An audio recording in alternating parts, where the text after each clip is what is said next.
Okay, thanks everyone for joining the Gatsby webinar, Beyond Static, Building Dynamic Apps with Gatsby. We're happy that you're able to join us today, and just a few announcements before we get started. So this webinar will be recorded and the link will be sent out to everyone who registered after the live webinar. So if there's a portion of the webinar that you miss, you can always follow the link and watch and listen to it after. It will be emailed out to everyone today and posted on Twitter as well. Also, if there are questions during the webinar, please submit them in the question window. We have a couple of panelists that are kind of tuned in and available to answer questions throughout the webinar, and we'll also have time at the end for Q&A as well. So everyone will be on mute during the webinar because of the large number of attendees, but if you have questions, that question chat window is the way to get them answered. So with that, we will get started. Again, welcome everybody to our webinar, Beyond Static, Building Web Apps with Gatsby.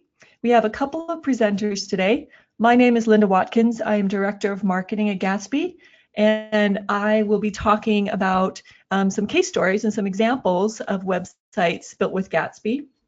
So I love technology. I have been at Gatsby for a few months now, leading the marketing efforts. I'm also a big fan of Instagram and Netflix documentaries. So our other presenter is Dustin Schau, software engineer at Gatsby. And Dustin is a JavaScript developer, speaker, and traveler. We have two panelists joining us today. Sam Bagwat, who is a core contributor of Gatsby. He writes and speaks on topics such as modern website development, React, and GraphQL, as well as open source software. He is co-founder and head of enterprise. And then also Kyle Matthews, co-founder and CEO of Gatsby. Kyle is passionate about open source web technologies. He's an avid reader and blogger. So now I'm going to turn it over to Dustin, who will take the main portion of the presentation. All right, cool. Thanks, Linda, and thanks everyone for attending. So as Linda kind of mentioned, I'll be talking about Beyond Static. So I think people have this mental model in their heads of Gatsby that it is just for static sites and really no more. And so what I want to do today is to kind of change this perception and make it clear that Gatsby is still great for static sites, but it's also great for what we're calling traditional web apps. And so to begin to understand how Gatsby can take something beyond static, I think it's first helpful to kind of set a baseline and talk about what I mean by static and what we mean by static site generation. So static content is really the way that we used to design websites. So it's just HTML, CSS, JavaScript, images, any required assets that basically make your page functional. So this is like the most simple example of what Gatsby generates. So you write React components as JSX. These can be injected with any data that you need. And then eventually this will be translated to a real HTML file that will be served as static content with references to all the required JavaScript, CSS, images, etc., to make a functional page. And so there are a number of really key benefits for making your site static. First and foremost is that static content is super easy to host. So you might have a host at your company. You might use something like AWS, so S3 as a bucket, and then CloudFront as a global CDN in front of it. That is a really great pattern. You might even use something like Netlify. So these slides are actually hosted on Netlify. My demo at the end will be hosted with Netlify. Also a great solution for your static content needs.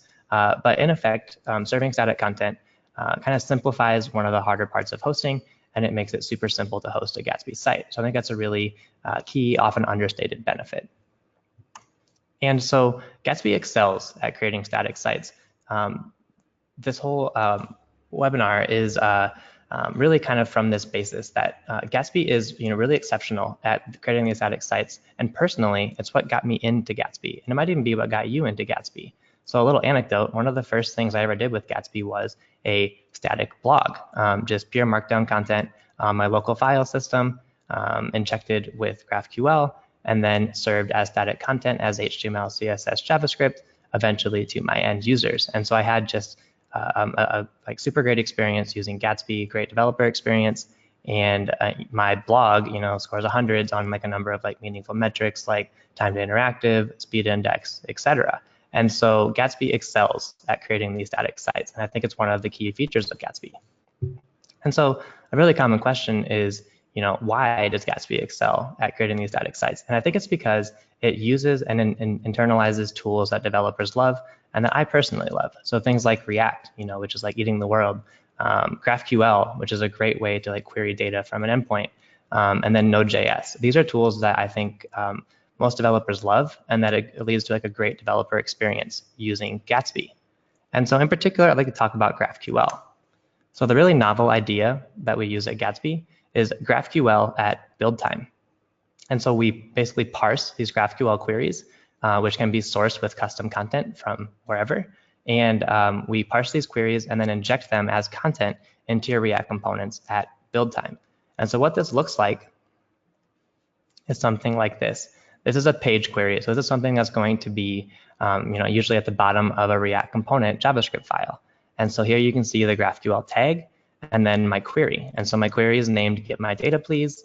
And then the contents of this query are basically site, and then inside of that site metadata, and then inside of that page title. So this is basically the shape of my data, and this is the schema that Gatsby allows. So without any plugins, this will work out of the box with Gatsby. And so how this is actually used is this query is going to be parsed and then injected into React, into a React component. So here I'm using a functional component, and it's using a very Reacty way of accessing data. So we're injecting data as a prop, and data basically matches the shape of that previous GraphQL query. So you can see here, I'm plucking data.site, metadata, .page title. And this exactly matches the shape of that GraphQL query from the previous slide. And so this will eventually be rendered as static content, as HTML with an H1 tag, and then with the actual page title that I set. And so what's kind of nice here is that if I change page title, these pages, when they're rebuilt, will get updated automatically. And so this main idea of GraphQL at build time is really supercharged by the idea of source plugins. And so a source plugin, I like to think of it, basically gives Gatsby superpowers, and it really enhances this GraphQL schema. And so I think to clarify this mental model, I think it's helpful to first consider some examples. So Gatsby Source WordPress is a really key one. WordPress is ubiquitous. It's a great host, for CMS and for editing content. And so your users, maybe some marketing folks, maybe some non-technical users, or maybe even yourself, likes to use WordPress to create content. But WordPress has some negatives. It can be kind of hard to host. Not always necessarily always up to date as far as like UI goes, but people still like WordPress, and WordPress is definitely a great CMS. And so what Gatsby allows for is to treat this WordPress kind of like database as a headless CMS. And so all of the content that you create in WordPress can be injected and enhanced in that GraphQL schema. And then so you can take all that WordPress content, build out all the pages you need, and then generate them statically without requiring WordPress to be hosted, or without requiring your content to be hosted on WordPress. You can kind of basically separate the two and treat WordPress as a headless CMS. Similarly, there's Gatsby Source Contentful. So again, Contentful is kind of like a headless CMS. In Gatsby, you can query it. You can get all the data you need to create your pages, to create your application, and it works really well. I've written a number of applications that use Gatsby Source Contentful, and it just works just really great. And then finally, I'm just going to touch on this, and then on the next couple of slides, I'll go into more detail. But there's Gatsby Source GraphQL, which is awesome. But what I wanted to convey in this slide is that, really insert your data layer here. It's kind of like bring your own data. There might be a source plugin that exists, or you can write your own. So if your data exists in a REST API or in a GraphQL API, you can source that data, inject it into GraphQL, and then create your application at build time utilizing GraphQL and some of the static content generation I've been talking about. So let's talk about Gatsby Source GraphQL. This is really for a very real need, I think, that a lot of you may have a GraphQL endpoint. And so what Gatsby Source GraphQL allows for is schema stitching. So this GraphQL endpoint can exist, can be hosted wherever, and at build time, we can source this GraphQL schema with schema stitching and inject it into our local GraphQL schema. So this leads to a few kind of notions. The tired approach is writing a source plugin for every data source. The wired approach is using Gatsby Source-GraphQL for your GraphQL APIs and injecting this content at build time whenever you can inject that content at build time. So as a quick example, let's talk about Gatsby. Let's talk about GitHub's API. So GitHub has a really great GraphQL API. And so what we can actually do here is this is in Gatsby config. I'm setting up the resolver. So the plugin is Gatsby Source GraphQL. The type name is going to be GitHub. The field name is also going to be GitHub, but lowercase. This is basically how we're going to access this GraphQL schema, the URL, and then any necessary authentication headers. So even if your API requires authorization, you can still access it at build time with GraphQL and with Gatsby. And so what this looks like, again, this is a page query. I'm calling this query get GitHub data, easy peasy. So again, this field name is GitHub, and then anything inside of here is basically going to be a valid GraphQL query in that remote schema. So here I'm going to get the repository owned by me. The repo is going to be titled Gatsby Mail, and here I'm just getting the total number of stars. And so I'll actually talk a little bit about this at the demo at the end, but this is a way that I can basically at build time get the number of stars and not have to make a client-side request to get additional information with an extra request. And so this is just a nice way to generate statically what doesn't necessarily need to be dynamic. And so I think all of these kind of factors coalesce, and they lead to this recognition that Gatsby is truly excellent for static sites. But there's a caveat here. It's excellent for web apps too. And so I think it's really key that we shift this mental model to move beyond just static. But first, to begin shifting that mental model, I first want to talk about, what even is a web app? Is it dynamic data? Is it client-side JavaScript interactions? Is it animations? Is it basically making your app or site feel more like a native application? Is it authentication? Service workers? A manifest file? The ability to serve your application offline? Is it, using the platform? And so I think to kind of answer this question, I think a quote is helpful. So this is from Justice Potter Stewart. He's not talking about apps, but he says here, and perhaps I could never succeed in intelligibly doing so, basically defining the concept, but I know it when I see it. And so I think the key part in this quote that applies to web apps is, I know it when I see it. I think when we see a web app, I think we know it intuitively. It can be helpful to consider some of those factors like authentication, dynamic data fetching, etc. But I think really seeing an example of a web app is more helpful than discussing the characteristics that make a web app. And so to begin to do that, I have two examples. So Gmail is really the key core web app I think of when I think of what a web app is. And so this is for a variety of reasons, but to me, Gmail is one of the first applications that proved that you can get a really great web app with fully client-side JavaScript. And really you can certainly use, mail.google.com instead of your mobile app or instead of, your desktop Gmail client. It works just as well, on desktop as it does on any of those devices. And so I think this leads to Gmail being, for me, the key mental model I think of when I think of web apps. Next, there's Twitter. So this is actually Twitter Lite. And so Twitter Lite is kind of unique and cool in a separate way. So this is what I think of when I think of a progressive web app. It was originally designed for kind of slower networks. They wanted to basically serve less data and lead to Twitter being easier to use in developing nations or in slower 3G connections. And what actually happened is not only was it great for that use case, but because they kind of simplified and kind of really made the Twitter experience kind of cohesive and just the core functionality necessary, this is a great application in its own right. And so I think the core thing I take from this is that A, it's a web app, and then B, it's a really simple web app that people actually love. I know of tons of people who actually use Twitter Lite as their main interface to Twitter rather than a native app, rather than a desktop app. They like this just as much because it's so simple, so clean, so fast, and so focused. And so I think both of these are what I think of. I know it when I see it, when I see these two examples of web apps. And so one thing that I want to leave you here with is, what if I told you that Gatsby actually is a web app? When you're statically generating your content, Gatsby creates a web app for you. And so how it actually does this is a few concepts. So, that need for dynamic data, that kind of makes a web app more like a web app. This is totally enabled by default. with the full power of the React ecosystem, because Gatsby is just React. I think people forget, that one of the key things about Gatsby that I think is so so great is that it utilizes React. It's just React. So in general, the full power of the React ecosystem is available to you as a Gatsby developer. And so how this actually happens is with the concept of hydration. And so I think this is oftentimes overlooked. I think people think of Gatsby as just a static site generator, and it's really so much more than that.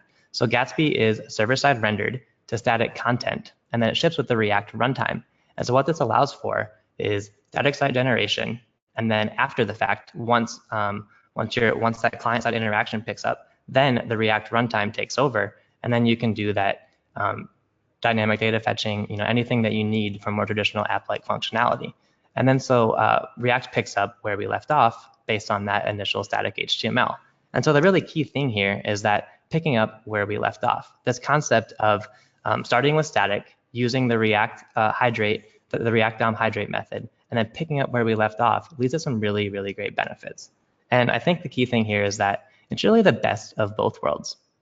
So statically rendering gives you a number of great benefits. It maximizes SEO, search engine optimization, TTI, time to interactive, general web performance, global distribution, etc. Static content is easy to host, CDN, global CDN is really easy, etc. And then additionally, because it generates that React runtime and it gives you both, you also get dynamic web app functionality. So you can fetch data, you can authenticate, dynamic interactions, etc. Effectively anything you want to do in a traditional web app, you can do with Gatsby. And I think this leads to my mental model of Gatsby being great for both of these approaches. So as a quick example, this is just a React class. And so first I'm showing the render method. So this render method has props and state. Props is going to be injected with a GraphQL query at build time. And so I'm calling this data.allyourdata.edges. So basically an array of data that I get at build time. And then at runtime, I'm going to use this state, which is basically more data. All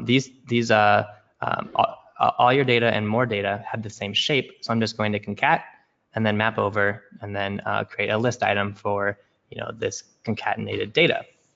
And so what we can do here is, because React picks up where we left off, this component did mount lifecycle method will trigger when the application is running client side in your browser.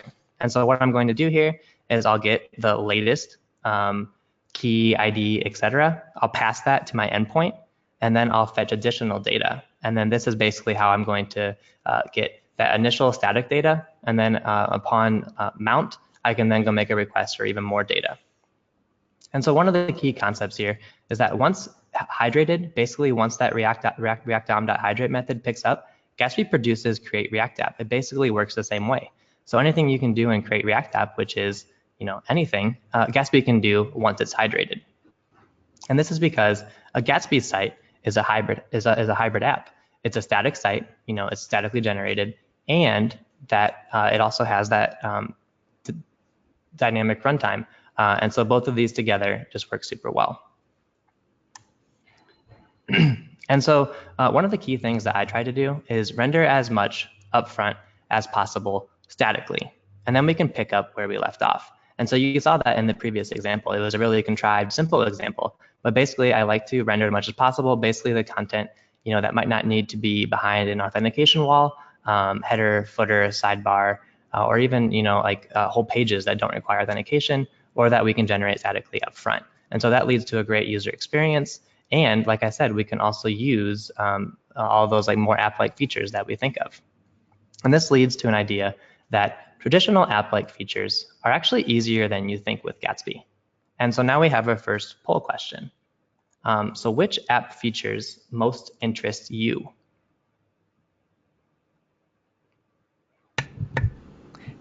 So I've just launched the poll. So if you can take a minute to answer this question, you can select one or more of the ones we have listed.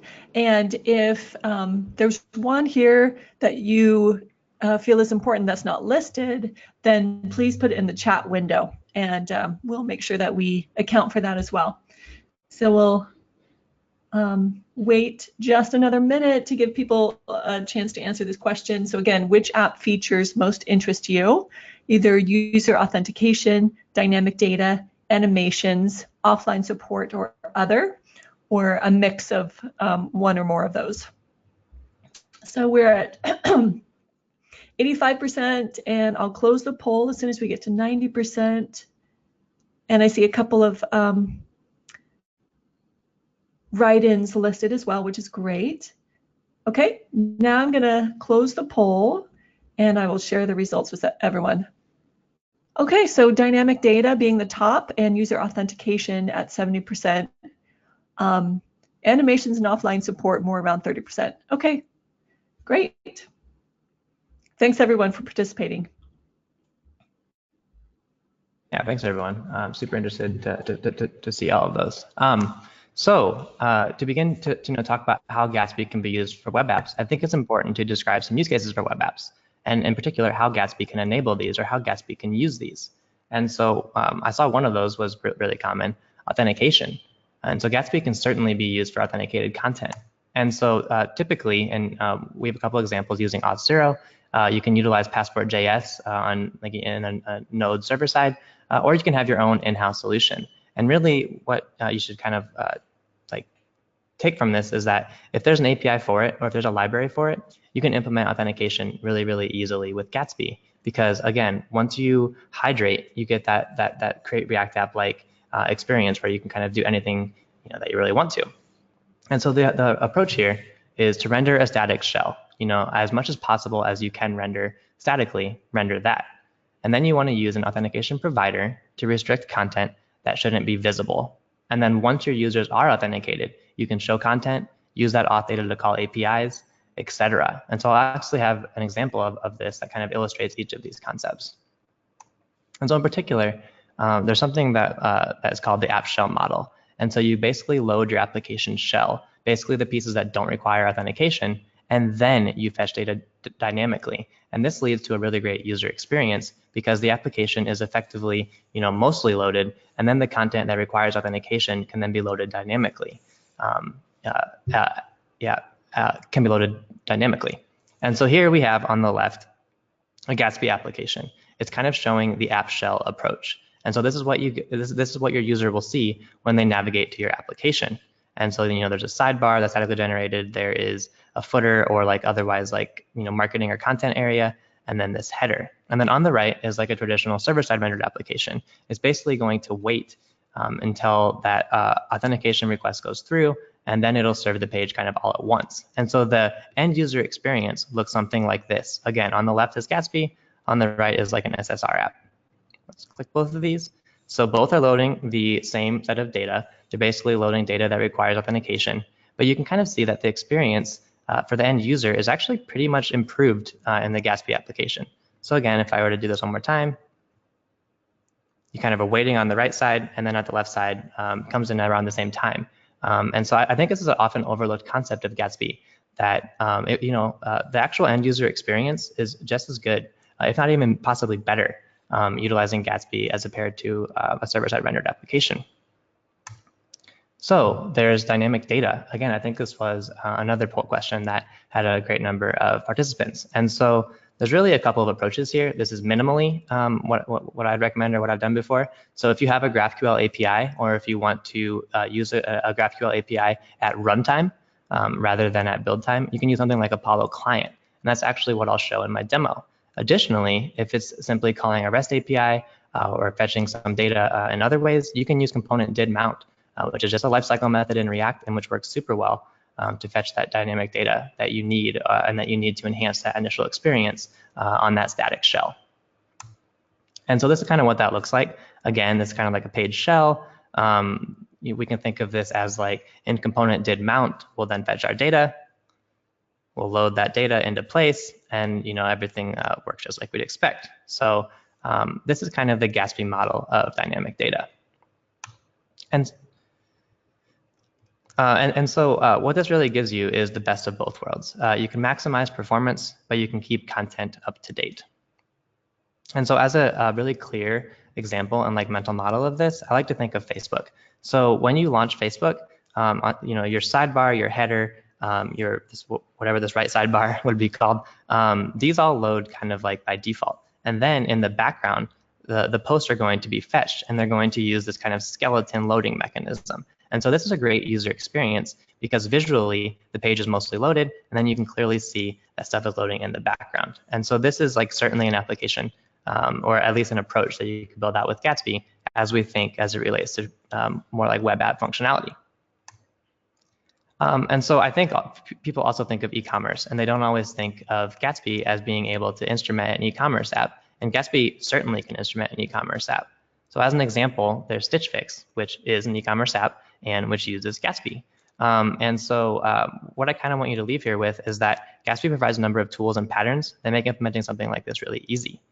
And so I also think that oftentimes data is more static than you initially realize. And so again, this really ties into like what you can render up front, definitely render that statically, and anything that needs to be fetched dynamically, Gatsby has patterns, React has patterns that you can use to get that experience. And then additionally, Gatsby provides great tooling to get some easy wins. So along these same lines, Gatsby provides plugins, patterns, libraries, and more. And what I'm really urging you here to is to like use them. And so one of my favorites is Gatsby Image. I think Gatsby Image is an awesome component, and it gives your users a great experience. So as an example, this is a traced SVG example. And so what happens is a simplified, really small traced SVG loads, and then in the background, as the users scroll, the larger high-resolution image loads into place with a nice little animation. And so this is perfectly applicable for an e-commerce app or really any application that uses images. And so Gatsby provides some great batteries included components that enable this great user experience. And so also when people think app-like stuff, they certainly think progressive web app. And Gatsby has a number of plugins that implement progressive web app functionality. So the key one is Gatsby plugin offline. It enables that app shell, app shell, so you can basically load the pieces of your application offline. And then it also has Gatsby plugin manifest, which is more applicable to like Chrome and Android, but it basically gives you a web app-like feel that you can add to your home screen, and you can get a number of niceties as it relates to Android. And so now I'll have Linda talk about some case studies and some great wins of some awesome applications built with Gatsby. Great, thanks, Dustin. And let me get my screen going. Okay, great. I wanted to share two case studies with you. And the first is Fabric at meetfabric.com. Now, they're in the life insurance industry, and life insurance industry has been around for a long time. So it tends to be older, maybe a little bit stodgy, and Fabric is trying to change that and bring back joy into this industry and make sure that they're serving their clients and giving these young families a place to start their financial lives. So I'll show you what the website looks like. This is Fabric, and it has a web app feature where you can go in and get your quote. So we'll take a look at what that looks like. I'm going to make myself even younger because it's my birthday today. And then I can put in all my details, my state information, and then I can see my quote. And then there's even more details available. I can get started with getting an instant details on my quote and then kind of interact with it that way. I can change my monthly coverage premiums, and it's a great kind of interactive website. Oops. Oh, shoot. Well, all right, now I'm going to get back signed back in so we can see the rest of the slides. So when Fabric started considering using Gatsby, they had a challenge. And the challenge was they had two sites, a static marketing site and a web app. This was unnecessarily complex for the team to manage because they had two separate code bases, and it was just difficult to update. Also, it wasn't the best customer experience because it was a little bit clunky moving from the marketing site to the app. And also, when I say stateless customer experience, what I mean is There are wide varieties of different policies by state. So when somebody lives in California versus Arizona versus East Coast, there's different customized plans that are available for them. But yet on the website, it didn't have any intelligence, and it wasn't able to kind of give that customized, personalized feel for a user in a specific state. So it just kind of served everybody the same information. So what they did is they rebuilt the site with Gatsby, and they combined the app and the marketing site together, so it's one seamless experience. And what that did, it improved the customer experience, so it eliminated kind of a clunky transition between the app and the website.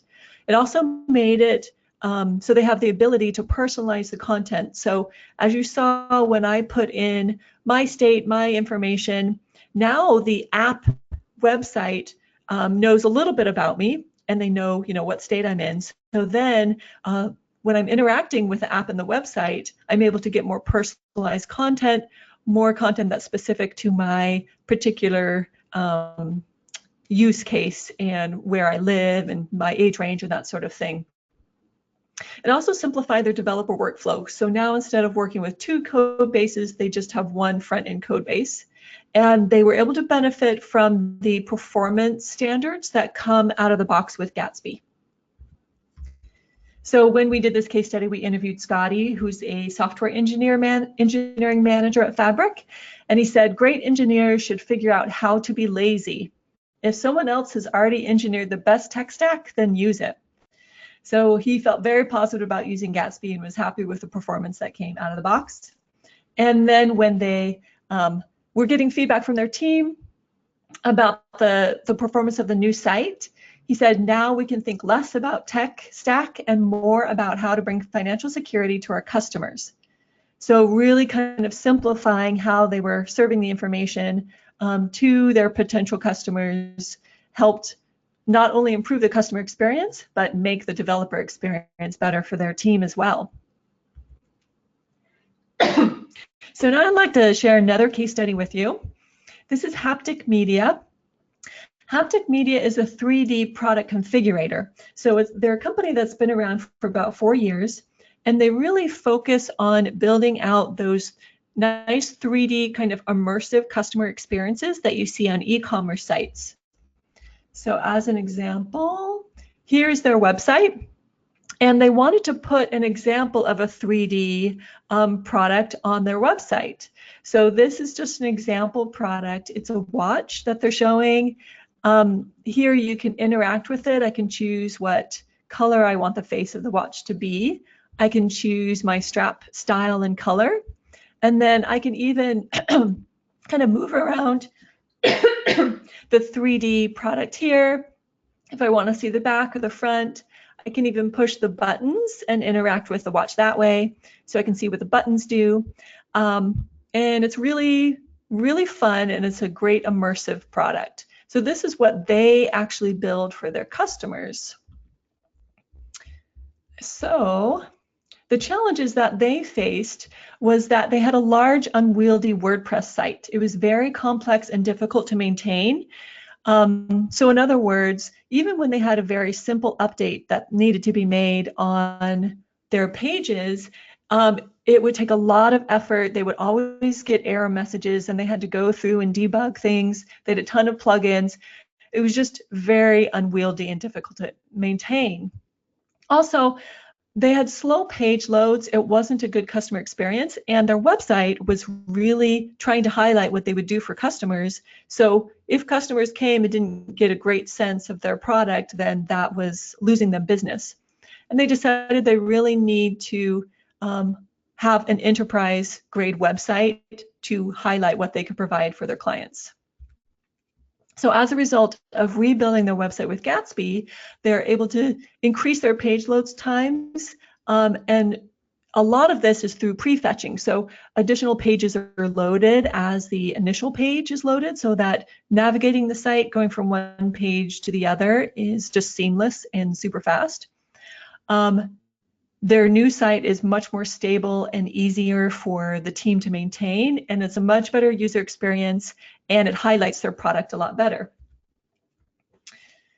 So the Haptic Media team, once they did the site rebuild, they said every page loads before we even click. It's like magic. And there are essentially no page transitions. So their team experience and their customer experience is much better than before. Okay, with that, I'm going to turn it back over to Dustin to give a demo. 1 second, Dustin. Okay, should be back to thanks, you. Linda. Yep, It's super cool to see all the great apps people are building with Gatsby. And so in that same vein and in that same spirit, I wanted to create a demo that kind of shows and demonstrates all of the concepts that I've been talking about today. And so what I've actually done is I've created an application that I'm calling Gatsby Mail. And just to be clear, this is fully just for like learning purposes, not intended to be used like in like a production context. But it does serve really well to illustrate a number of these concepts that we've been talking about, and to serve as an application built with Gatsby that feels really application-like. And so what I'm going to show is like the mobile viewport. So on iPhone 10, you can see like in the console, it's registering a service worker. So all this content is available offline. And so this is the like non-authenticated view that you're going to get when you use Gatsby Mail. And this kind of illustrates some of the value of Gatsby. So this can kind of be thought of as like a landing page that is statically generated. So all of the content you see here, all of the links are going to be available outside of any API requests. And so we have a privacy notice, just for fun. You can scroll through this. This is generated by Markdown and statically generated and injected into this page. So this page will load without authentication. Similarly, terms of service works just like you'd expect. And then we also have a day mode and a night mode, which is kind of cool and looks pretty slick. And so this is what your users are going to get when they're not authenticated. They can, of course, authenticate. So let me log in. You're going to see a scary warning here, and that's just because the client was just created a couple days ago. So don't think too much of that.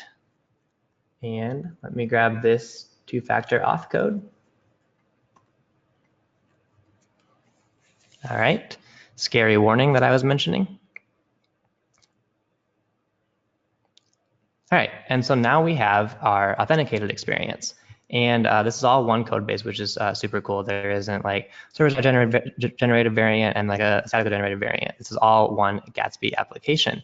And this route and all of these emails are going to be client-side only routes. And so this illustrates how Gatsby can be used for applications really, really effectively. Again, we can turn the lights on and off. We can load some more mail. So you can kind of see my inbox is full of Gatsby emails, as would be expected. So we can go through, we get a nice HTML view of some of the emails. It loads on demand, which is pretty cool. React Suspense, when that comes out, will make this really slick. And I did want to show one other feature of this. So I kind of mentioned this concept of app shell. And so what we can do to kind of illustrate this app shell is we can use Fast3G, and then let's refresh the page. And you can see our app shell loads really quickly. Our toolbar, our footer, and really all the content that users kind of want to see to begin with, just so they know things are loading. So again, to kind of show that again, loads, then the asynchronous request after authentication takes place, and then our content loads into place. So I think this is a really great illustration of a site that is partially statically generated and that loads from a service worker, some of its app shell, and then additionally an application that uses client-side routing, authentication, and dynamic data really, really effectively. So yeah, this is Gatsby Mail. This is all available on GitHub, and so definitely check it out. All of the code here is really helpful if you're wanting to work on your next great Gatsby application. And so to that end, I'd like to show a little bit of the code and like kind of begin to describe how this Gatsby Mail was built. So I'm utilizing Apollo, like I kind of mentioned, as a good practice if you're querying a GraphQL endpoint.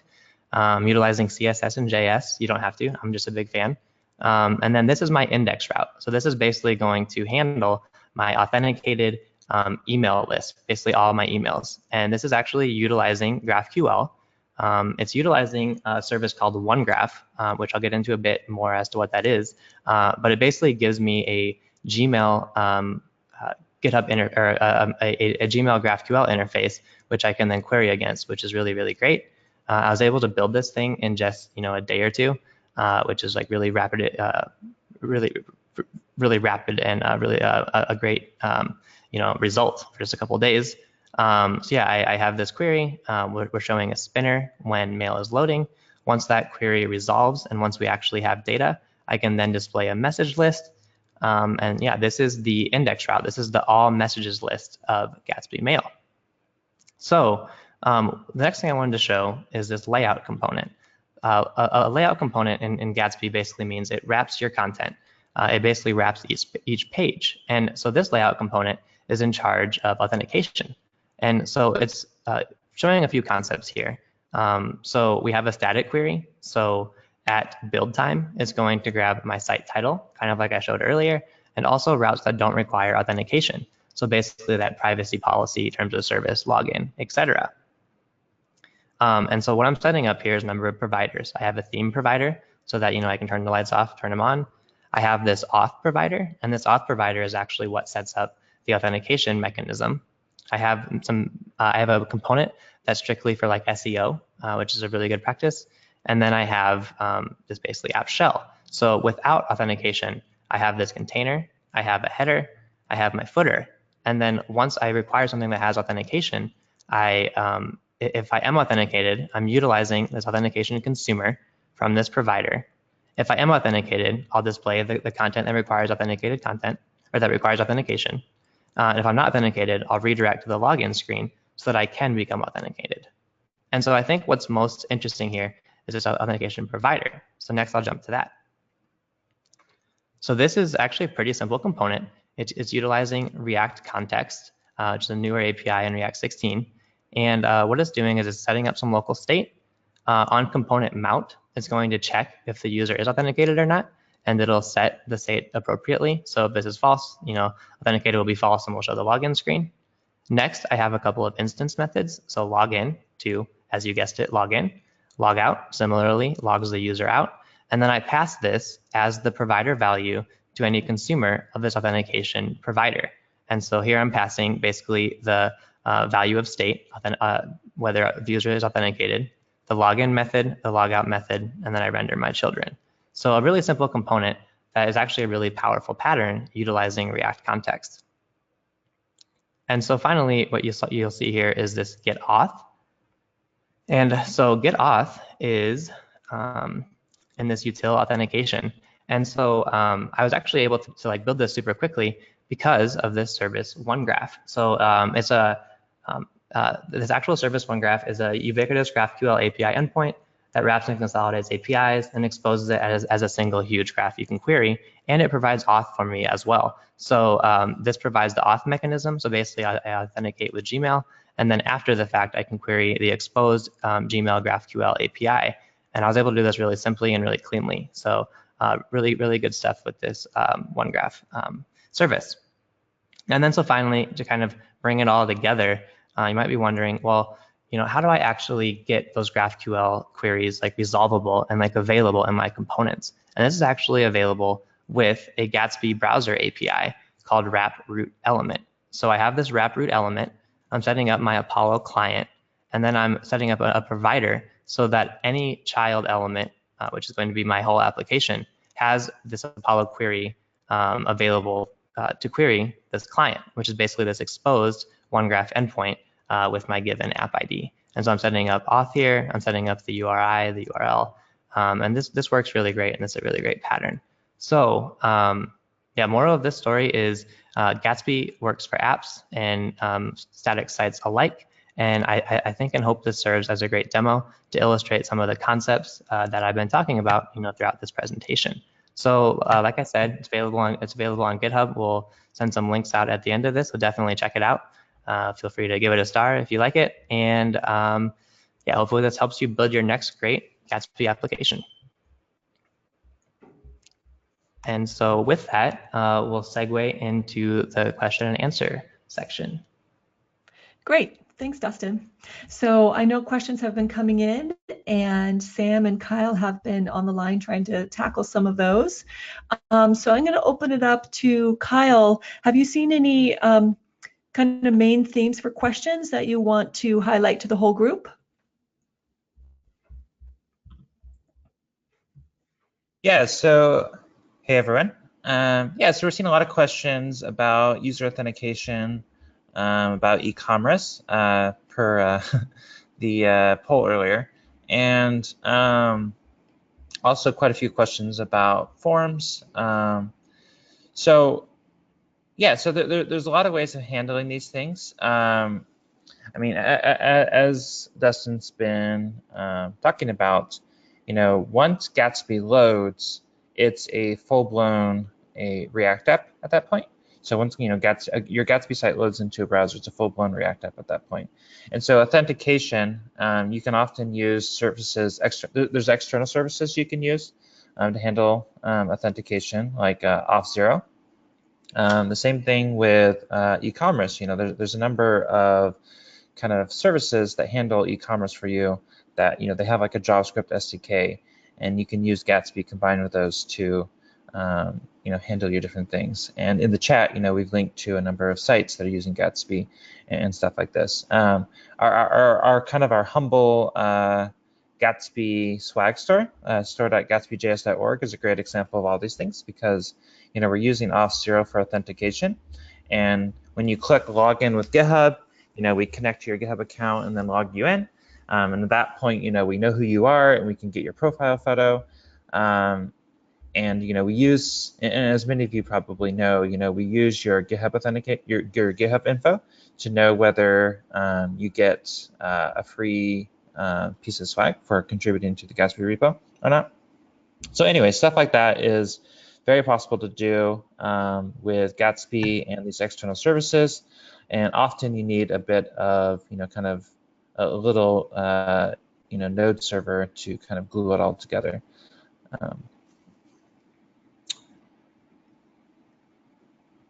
And see, looking at other questions here. Also, while Kyle, you're looking at those, there were a number of links that were put as answers to questions, and I don't think people can click on them. So I'll try to pull out the links and put them in the chat window, and that way you can click on the URL.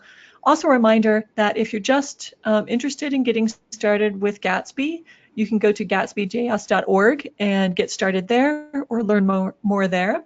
So I also put that link in the chat window.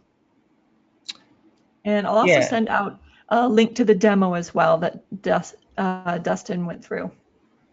Yeah, and there's a number of people also asking just for like a basic tutorial walking through all these things.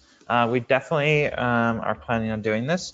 Also, in the meantime, though, too, if you go to the Gatsby repo, there is one of our example sites. So if you go to the Gatsby repo and then click on examples, we have a site there called simple-auth that kind of shows you the basics of how to set up authentication in a Gatsby site. So there's that, and then also, of course, Dustin's Gmail demo site is a great, kind of a simple example for how this can work.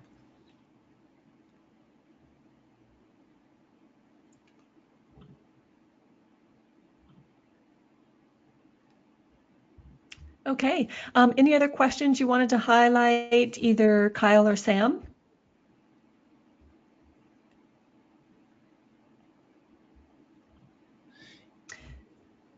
There is one question about best practices in terms of security when using Gatsby.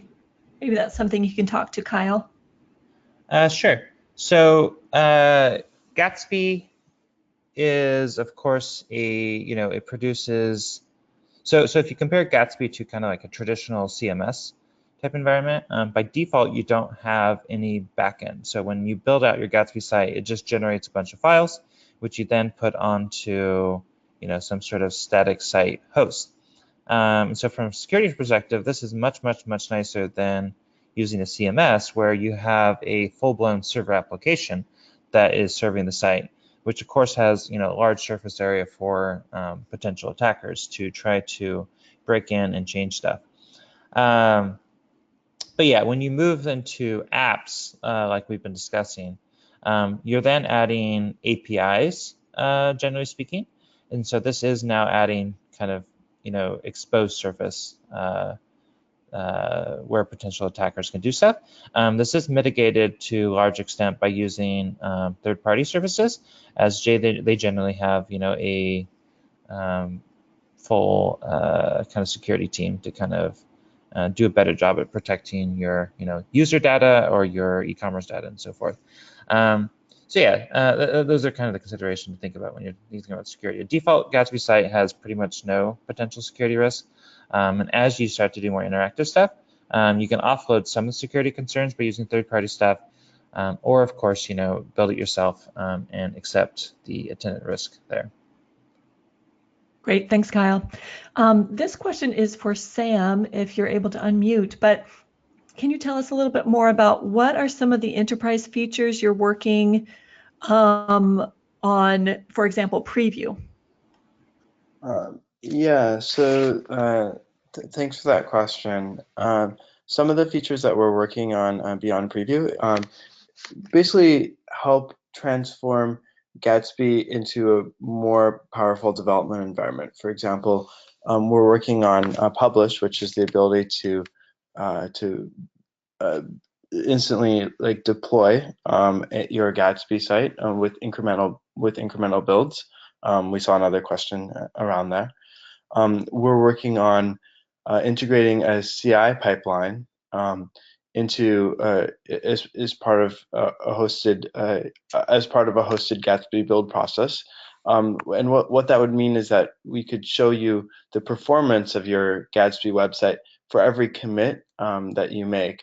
So you could instantly see, oh, hey, my site's getting faster, or oh, my site's getting slower. I imported a large JavaScript bundle.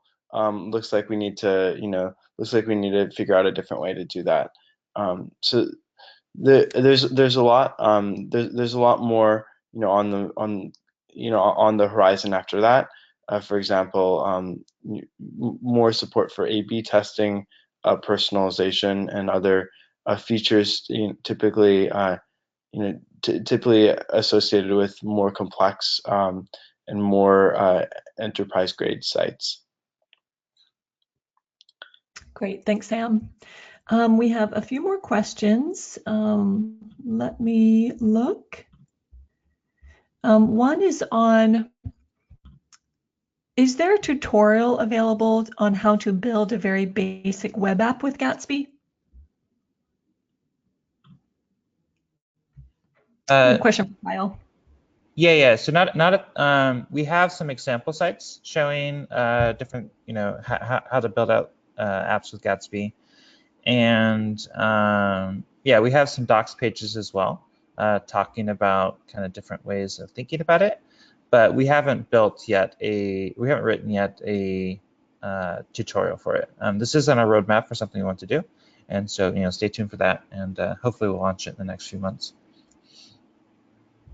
Okay, great. There's one question around how it was maybe briefly mentioned about partial rebuilding in a future version, and this questioner was asking a little bit more about this. I'm not quite sure what meant by the partial rebuilding, but if you want to take that, Sam. Yeah, Linda, I can answer that. Thanks. Yeah, so incremental. So folks call this incremental builds or partial builds. Just as a kind of a background, what that means is typically when you have a Gatsby setup, you have you have your CMS storing your content, and then when you've got Gatsby, and then you've got like a host like Netlify. And so when your content changes, you'll connect a webhook from your CMS to your host. So for example, Contentful to Netlify. And what that does is that every time that your content changes, it'll trigger a rebuild. Now that's a great setup to make sure that you're always rebuilding your site whenever your content changes, so your content is live as much as possible. But the challenge can often be that as your site gets bigger, every content change triggers a rebuild of your full site. And so that might be 5 minutes, that might be 10 minutes. And what we're basically working on, and we'll be this will be ready sometime in early 2019, is incremental rebuilds. And so what that will do is that you'll be able to push a change, but that change that we won't have to rebuild the whole site. We'll just rebuild a part of the site, and the part of the site that's changed, maybe that one page, or maybe 5 pages that reference the piece of content that you changed. And as a result, you'll be able to have much faster content-based rebuilds, which something that we hear a lot from folks, is that they want their content to go live faster. They want to be able to see the results of their changes in the content process faster. And so that we're really excited about. We're really excited about this, and we're excited to get it out as soon as we're able to. Great, thanks, Sam. This one's a quick question. Is it possible to use Gatsby with Jenkins instead of Netlify? I can jump in and answer that. Yes, that's very possible. So just to give some more context, with Gatsby, you need kind of 2 things: a CI server and a host. So a CI server to run the build process, and a host to host the files, the output of the build process. So Jenkins is a CI service. So if you want to use Jenkins, you're gonna actually, let me start back. Netlify handles both CI and hosting. So if you use Jenkins, which just does CI, you'll need to find another host, and you could use Netlify, you could use AWS, you could use Google Cloud, you could use Azure, you could use any number of hosts for the output of your Jenkins process. Great, thanks. There's one question that came up about getting more information about the case studies that were highlighted in my section of the presentation, and we will have more detailed write-ups of both of those case studies that will be posted on our blog within the next couple of weeks. So I'll tweet that out once that's available. So just keep an eye on out for that, and we'll have more details about each of those case studies on our blog coming soon. Okay, we're getting quite a few more questions, and we probably only have time for one more since we're getting limited on time. But let's answer one more question, and then what we'll do as well is we'll look through these questions, and we'll be following up after the webinar with a link to the recording, and also a blog post where we will kind of highlight some of the questions maybe that we didn't get to make sure that we get everything answered. So Kyle, is there any last question you want to pick out to answer? Yeah, so there's one here. Somebody's asking, once Suspense is available, how long do you think it'll take to officially update Gatsby's React dependencies? It's a great question. If you're building apps, Suspense is awesome. One of the best new features that React has had in a long time. And so actually in Gatsby v2, you control which version of React is installed. So as long as it's, I believe, 16.4 or above, Gatsby is totally fine. So you can actually even just install alphas now and start playing with Suspense, immediately in your Gatsby site. Great. Okay, so thanks again for the presenters. Thanks, Dustin and Sam and Kyle, for joining us as panelists. Like I mentioned before, I will follow up with an email that has a link to the recording of this webinar. And then we'll also follow up with a blog post in about a week or so with more details around any questions that we weren't able to get to during this session. So thanks again for joining, and have a great day.